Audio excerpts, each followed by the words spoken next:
Hey guys, welcome back to Back Sports, and I'm back with another video. And I know it's been a minute since I've last recorded my reactions to pretty much any of the Chicago Bears news. Actually, most of my reactions came through the podcast episode. So if you really want those raw and instant reactions, I would go check that out.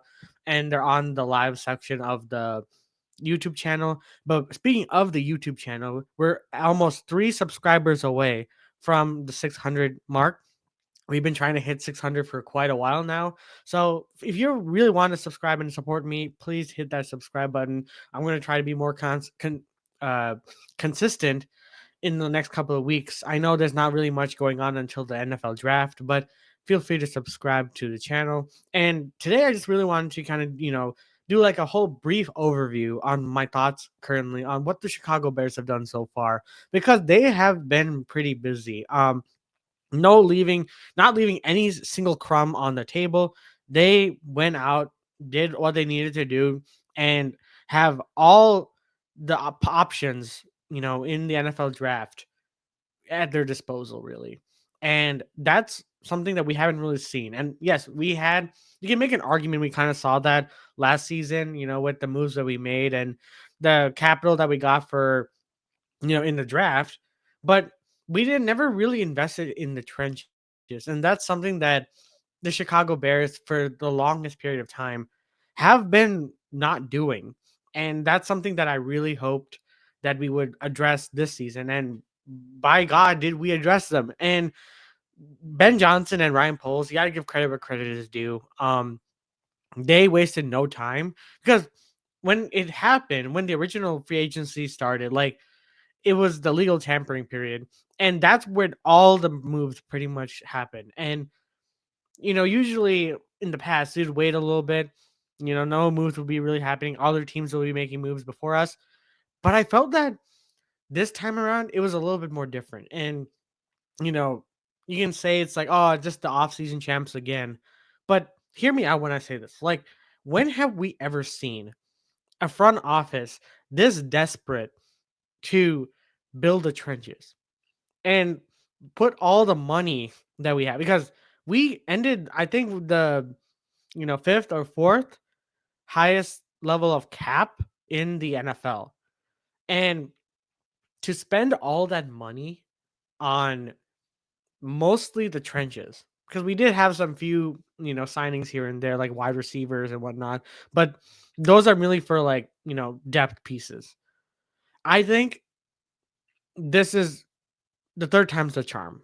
I think, you know, they're really taking it seriously. And if we take a look at the people that we signed, like we've been tied to Drew Dahlman for so long. And the thing is about the Chicago Bears is that we can be tied to someone and we just won't get him. Like we can make an argument that we were supposed to get Khalil Mack, but we didn't. That's fine. I don't think that was going to happen, or it wasn't necessarily realistic. Would I love to have that to happen? Obviously, I would have, but it happened. Things happen for a reason, and we have the draft as well.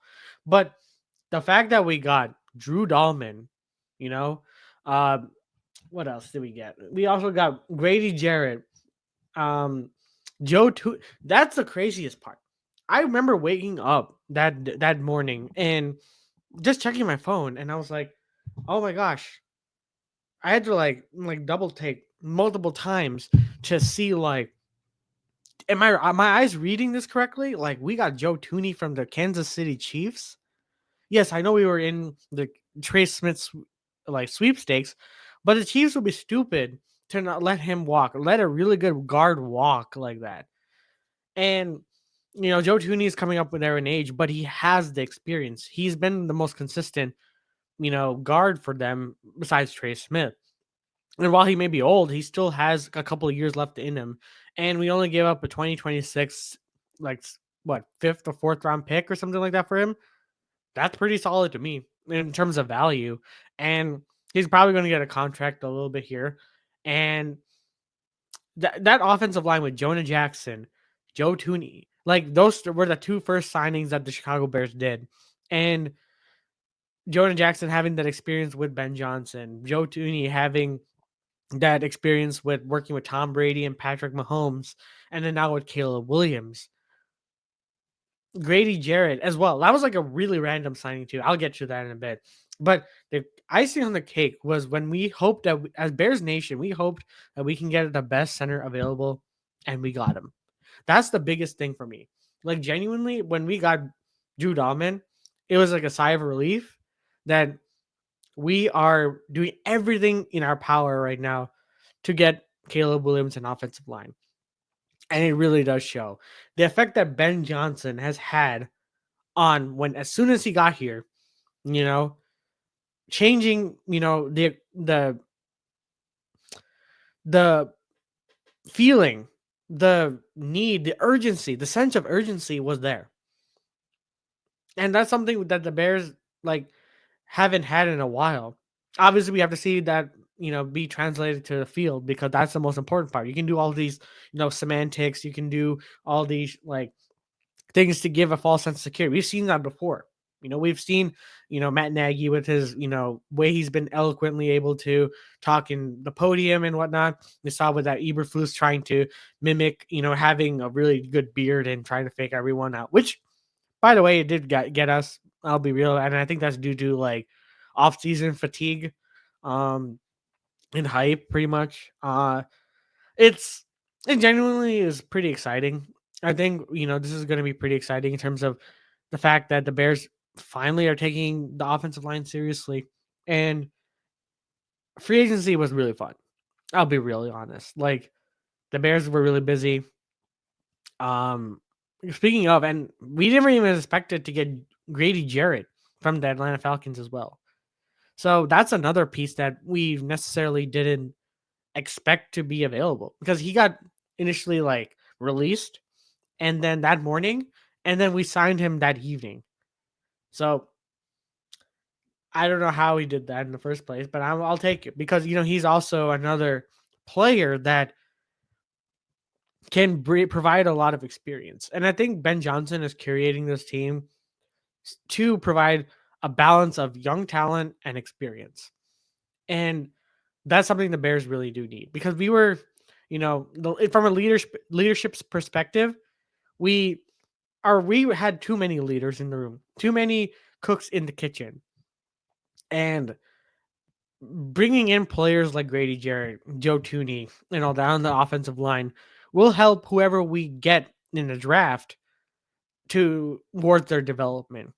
Because in the long term, you're not focusing on Joe Tooney being your franchise cornerstone guard because he's already up there in age. You're trying to bring him in to help with the next step, and that is developing the next set of offensive linemen that you draft in the upcoming draft. That's really it. At the bottom line, that is it. And bringing in Jonah Jackson, who has some injury history, but he's still pretty solid under Ben Johnson. Knows Ben Johnson's system and whatnot. I think each move we've made so far has more positives than negatives. And I think the one place that people are going to probably say is Dio Odeingbo. And that's our defensive end where, I'll be real. When I found out about him, that we got him, I had no idea who he was. And mainly because I didn't really watch a lot of Colts games except for the one against the Chicago Bears. But yeah, initially I was really confused with this pick, but then as time progressed, I slowly started to understand. We're just basically banking on upside. And we did pay him a lot, when it comes to upside, really. $48 million, 3 years for $32 million guaranteed. That is a hefty contract for someone that, didn't have a really nice stint with Indy and is coming to Chicago with, you know, the build that Dennis Allen wants. And thing is, Dennis Allen had some input as well. He has a type for sure. Like what, 6'6", like 300 pounds, 280 pounds, athletic freak of nature. Um, that's something that he will bring to us. It's a matter of can we get the most out of him with the money that we spend? And that's going to be the biggest question in terms of Dennis Allen's scheme and how he was able to do things in New Orleans and how is he going to translate that to Chicago. It all has to really work out. And I think it's a huge risk. You know, that's the one thing I will say I'm worried about the most. And we have to really do address defensive ends, um, address a lot of the stuff in the draft, in the later rounds, really. But at this point, that aside, we also made some moves as well. Like got Olamide Zacchaeus, Devin Duvernay. We just signed McLeod as well from the 49ers as like a depth piece. This is gonna be fun. I think we're gonna probably make smaller moves here and there like we did today, but I don't know. This just seems like genuinely a changing of the guard moment. Genuinely. And I know I said that last year and I was cautiously optimistic with how we are gonna be doing things. And being 4-2 last year did, increase that hype. It definitely added to the hype. But let's be real, a lot of the games last year that we lost, like, were due to bad coaching. And if we just have that with Ben Johnson, the sky's the limit with the Chicago Bears. And we're investing heavily in the offensive line too. And you will only get more investments in the later round because you have 2 second-round picks, a third, a fifth, and a sixth and 2 sevens, I think.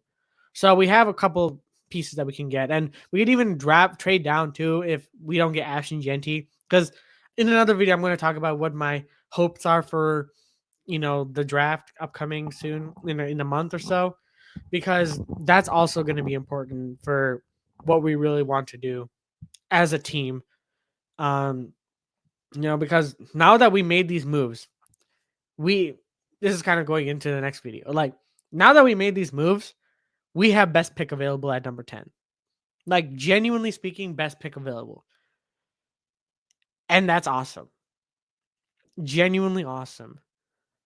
Because usually if we had not made any of these moves, we would have had to force feed offensive lineman. Where no, we can get Ashton Genty. We can go for Mason Graham if he falls towards us. If Will Campbell falls towards us, by all means, we'll go take him too. Like it gives a full range of what the possibilities are for this offense and defense, depending on where we want to go with that number 10 overall pick. For all we know, we could trade down as well if none of the people that we want are available as well. But yeah, enough of that. I think we covered every single part of it. That's pretty much my thoughts on what we do. I really liked what happened. I know I'm a little bit late to the party, but if you want my instant reaction, feel free to check out the podcast episodes. They're up on the channel. So if you want to, feel free to like and subscribe as well to stay up to date with future pod episodes. We're trying to hit 600 subscribers. We're 3 subscribers away, and we've been trying to hit 600 for the last couple of months now. So please, guys, let us get there together. And yeah, that's about it. And I'll see you guys in the next one.